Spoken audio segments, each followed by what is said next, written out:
আসসালামু আলাইকুম রাহমাতুল্লাহ। বন্ধুরা সবাই কেমন আছেন? আলহামদুলিল্লাহ আমিও ভালো আছি আল্লাহর রহমতে। তো বন্ধুরা আমি আজকে কি রান্না করব আমি আপনাদের সাথে শেয়ার করব। দেখেন আমি প্রথমে দেখাচ্ছি, এই যে দেখেন আমি বেগুন কেটে রাখছি হলুদ লবণ মাছ দিয়ে মাখিয়ে, আর এখানে চিংড়ি মাছ আমি বেগুন ভাজি করব আর চিংড়ি মাছের ভর্তা করব। আর এদিকে দেখেন এই যে আমি এই যে দেখেন এই যে আলু কেটে রাখছি মুরগির মাংস দিয়ে রান্না করব।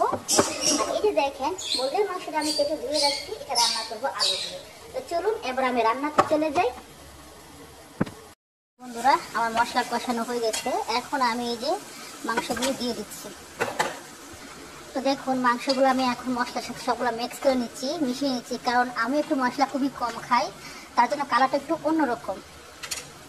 তো বন্ধুরা দেখেন আমি বেগুন ভাজা শুরু করে দিচ্ছি। দেখেন তিনটা বেগুন 3টা পিস নিচ্ছি, 3 পিস।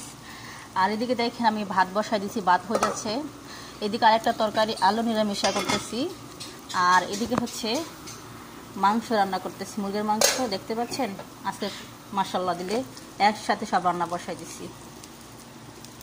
এগুলো হচ্ছে বেগুন ভাজা, এর হচ্ছে পেঁয়াজ ভেজে রাখছি, একটা চিংড়ি মাছ।